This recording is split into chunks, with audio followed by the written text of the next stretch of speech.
Olá, pessoas deste canal! E eu tô assim, com uma noia na mente, que eu quero muito falar sobre o livro que eu li da Clarice Lispector, que chama A Hora da Estrela. Um livro muito famoso e o último que ela escreveu antes de morrer. Quero comentar sobre. Esse vídeo vai ser editado, trabalhado para ser postado, então é isso. Bem-vindos! Neste livro que eu li de Clarice Lispector, foi um livro que eu li no 9º ano da escola, quando eu tinha 14 anos. Eu li numa aula de literatura, assim, em várias aulas, na verdade, de literatura, com um dos melhores professores que eu já tive até hoje. Só que, honestamente, eu não estava ligando muito pra literatura quando eu tinha 14 anos. Eu não prestei atenção em nada desse livro. Eu só lembrava que existia uma personagem que chamava Macabeia. Só isso. De resto, não lembrava de nada. Lembrava de uns cenários do filme, que eu achei muito interessante, da falta de conhecimento que ela tinha de mundo, de que ela realmente parecia uma sem noção. Mas era só isso. Aí, esse ano, eu decidi reiniciar meus conhecimentos sobre esse livro. À primeira vista, eu achei muito interessante, muito legal a forma que a Clarice trouxe de trazer o narrador dessa história, que é um homem, não lembro o nome que ela pôs pra esse homem, que chama Rodrigo, acabei de ler aqui. Ele é o escritor que deu a vida pra Macabeia, mas ele também é um personagem, porque na verdade quem deu a vida foi a Clarice. De certa forma, ele também dita que a Macabeia, também sendo o oposto do que ele é, do que a Clarice é, também é extremamente uma parte oculta do Rodrigo, ou da Clarice. Então, eu achei muito legal esse narrador, achei muito legal mesmo, e também, pensando em análises psicológicas, fiquei pensando, tipo, por que será que talvez ela teve essa ideia de trazer outra pessoa pra dar a vida à Macabeia, mesmo que seja só numa história? Fico pensando se ela, tipo, foi uma fuga dela ou se foi uma ideia mesmo. Eu achei muito legal que em vários momentos o Rodrigo ou a Clarice parava a história no meio pra ser bem realista sobre o que eles estavam pensando do lado de fora dessa história, como escritor mesmo. Em vários momentos, o Rodrigo pausava a história da Macabeia pra falar: eu não aguento mais escrever essa história. Eu não sei o que eu acho disso aqui que eu tô escrevendo. Sabe? E eu achei isso muito legal. Vale declarar que esse foi o primeiro livro da Clarice que eu li, tá? Então, não sei se isso é comum nas escritas dela. Nunca vi algo parecido. Vou agora procurar partes que eu grifei nesse livro pra falar pra vocês. Os meus grifados foram divididos em partes. Tanto por coisas que eu achei que valiam realmente um conhecimento. E tipo assim, pensei, nossa, é uma coisa importante de saber isso. Gosto de saber sobre isso, me sinto evoluída se eu saber disso. Gosto do jeito que foi interpretado, do jeito que foi escrito. Essa é uma grifada. E as outras partes que eu grifei foi tipo assim, estou apaixonada pela Macabeia. E isso é um traço tão lindo dela que eu estou apaixonada. Grifei. Achei aqui uma grifada minha, vou ler aqui, que foi uma escrita do Rodrigo, quando ele ainda não tinha se aprofundado tanto na vida da Macabeia, porque o começo desse livro se trata sobre ele enrolando antes de iniciar a história da Macabeia, porque ele sentia que precisava de colocar a vida da Macabeia em um livro, ele precisava dar a vida à Macabeia, porque foi algo que não é tipo assim, estou criando a Macabeia só nasceu em mim. Inclusive é uma parte que a Clarice dita nesse livro. O Rodrigo, eu realmente não sei dizer se foi o Rodrigo ou a Clarice que disse isso. Óbvio que foi a Clarice, mas também foi o Rodrigo. O Rodrigo não existe à toa aqui. Então, enfim, essa parte que o Rodrigo está enrolando para descrever a vida da Macabeia, porque ele não sabe e é difícil para ele editar a vida da Macabeia. Então ele tá falando assim: se o leitor possui alguma riqueza e vida bem acomodada, sairá de si para ver como é às vezes o outro. Se é pobre, não estará me lendo, porque ler-me é supérfluo para quem tem uma leve fome permanente. Faça aqui o papel de vossa válvula de escape e da vida massacrante da média burguesia. Eu grifei isso porque eu achei interessantíssimo. Achei interessantíssimo um escritor vir em seu próprio livro falar algo assim. E gostei. Grifei. O outro grifado que eu coloquei é na mesma página, escrito: vale declarar. Essa parte, o Rodrigo já está falando da vida da Macabeia. No escuro da noite, um homem assobiando e passos pesados, o uivo do vira-lata abandonado. Enquanto isso, as constelações silenciosas e o espaço que é tempo, que nada tem a ver com ela e conosco. Com ela, a Macabéa. Pois assim se passavam os dias. O cantar de galo na aurora sanguinolenta dava um sentido fresco à sua vida murcha. Havia de madrugada uma passarinhada buliçosa na rua do Acre. É que a vida brotava no chão, alegre por entre pedras. Eu grifei essa parte porque, sinceramente, eu achei muito bonita essa descrição da rua que a Macabéa morava, que é a Rua do Acre. E também achei muito legal, lendo pós-fácil, um amigo da Clarice tá falando sobre a vida dela, falando sobre como ela viveu no Nordeste quando era criança, e também do que lembra a palavra Acre e do conceito dele no dicionário, e do quanto as palavras remetidas a isso trazem diferentes tipos de sentimentos, de sensações. E eu achei isso muito legal, porque a Macabéa, assim como Clarice, também era uma menina que viveu no Nordeste quando era mais nova, e que só depois foi parar no Rio de Janeiro. Rodrigo ou Clarice declara no livro que não vale perguntar por que ela foi parar no Rio de Janeiro, porque a Macabéa não é uma pessoa que se questiona, porque nem ela se questiona. Muito legal essa descrição da Rua do Acre, que é a rua que a Macabéa vive. E gosto muito do jeito que a Macabéa vê as coisas. Como a ignorância dela tem uma beleza tão grande, sabe? Pelo menos é o que eu vejo, assim, não sei. Aí outra coisa que fez aqui, também da Macabéa, foi: talvez a nordestina já tivesse chegado à conclusão de que vida incomoda bastante. Alma que não cabe bem no corpo, mesmo alma rala como a sua. Eu não sei por que eu grifava tanto sobre isso, mas várias vezes eu grifei frases que relembravam o leitor, eu, de como a Macabéa é tão frágil, fraca e inútil na vida, sabe?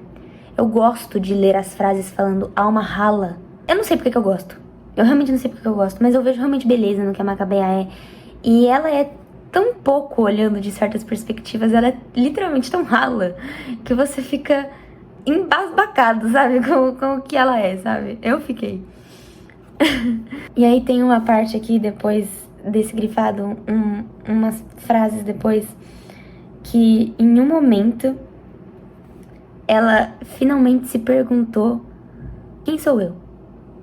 E ela ficou tão assustada que ela parou completamente de pensar. Porque, por pior que fosse sua situação, não queria ser privada de si. Ela queria ser ela mesma. Achava que cairia em grave castigo e até risco de morrer se tivesse gosto. Olha isso, cara. Olha essa frase. Nossa. Então, defendia-se da morte por intermédio de um viver de menos, gastando pouco de sua vida para esta não acabar.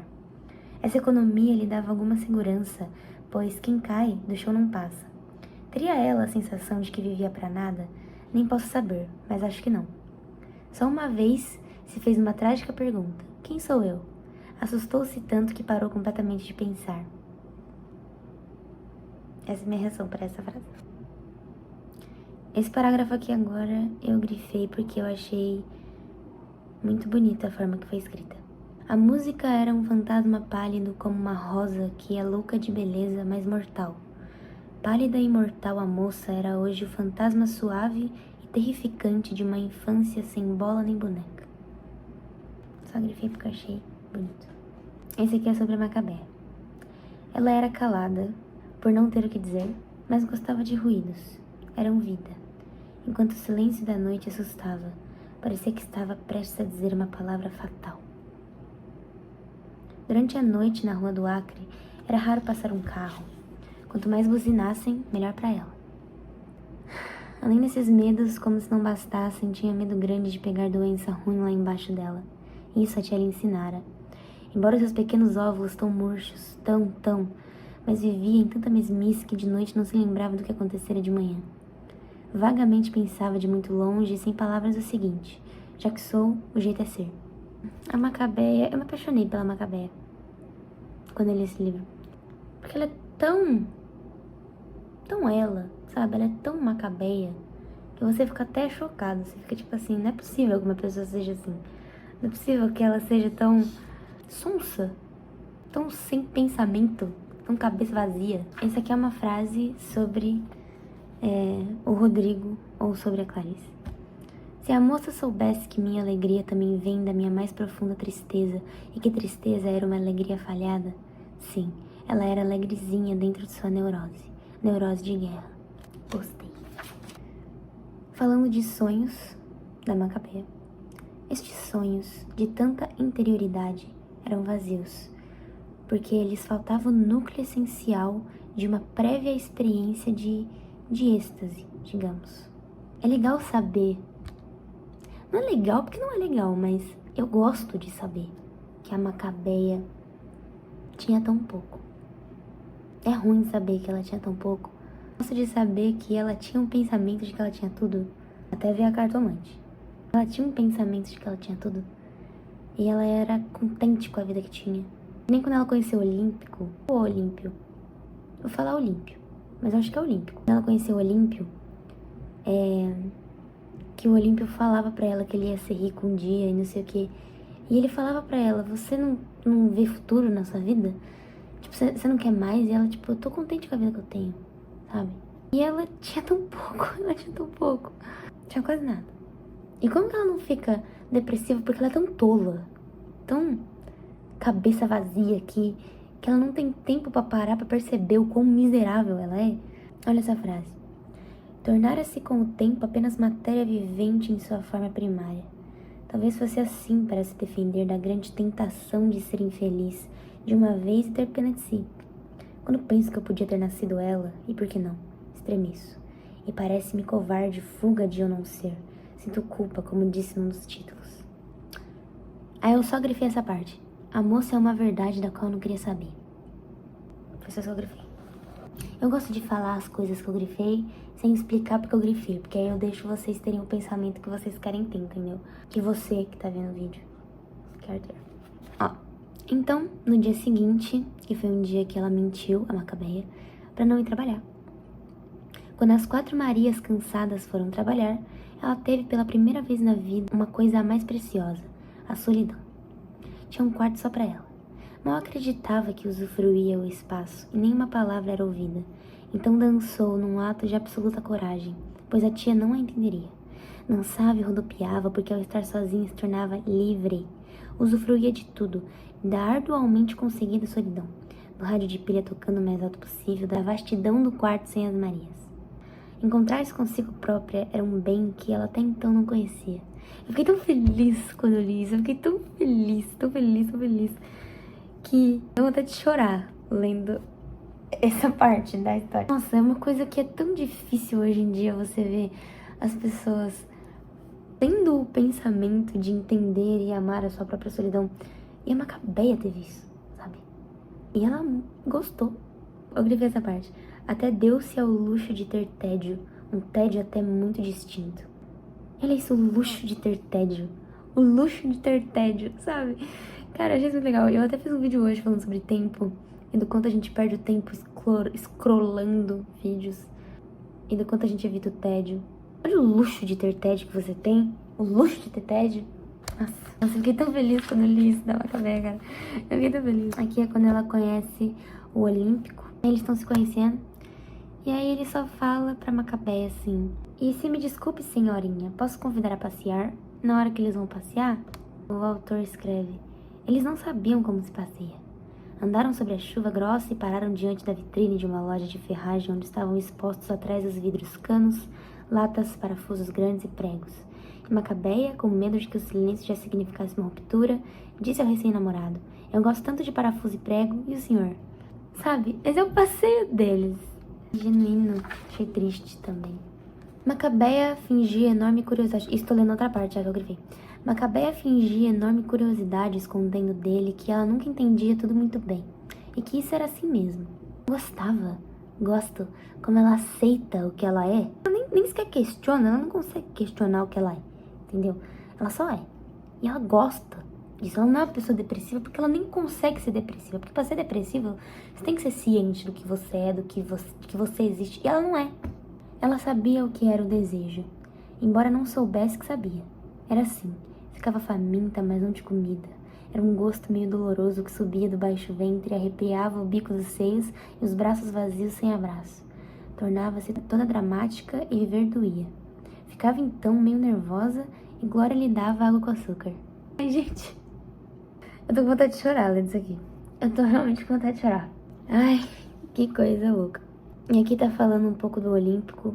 E eu também me emocionei um pouco com a vida dele. Pode chorar. Com essa frase. Matar tinha feito dele homem com letra maiúscula.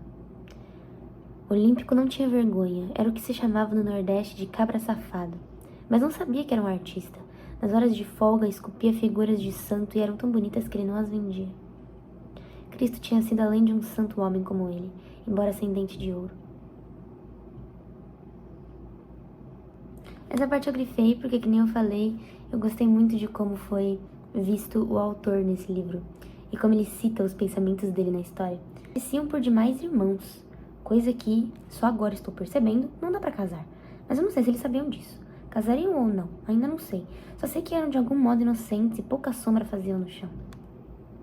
Não, menti. Agora vi de tudo. Ele não era inocente coisa alguma, apesar de ser uma vítima geral no mundo. Tinha, descobri agora, dentro de si a dura semente do mal. Gostava de se vingar. Este era o seu grande prazer que lhe dava força de vida. Enfim, o que fosse acontecer, aconteceria. E por enquanto nada acontecia. Os dois não sabiam inventar acontecimentos. Aí, numa conversa entre a Macabé e o Olímpico, Santa Virgem Macabé, vamos mudar de assunto e já. Falaram então de quê? Por exemplo, de você. Eu? Por que esse espanto? Você não é gente? Gente fala de gente. Desculpe, mas não acho que sou muito gente. Mas todo mundo é gente, meu Deus.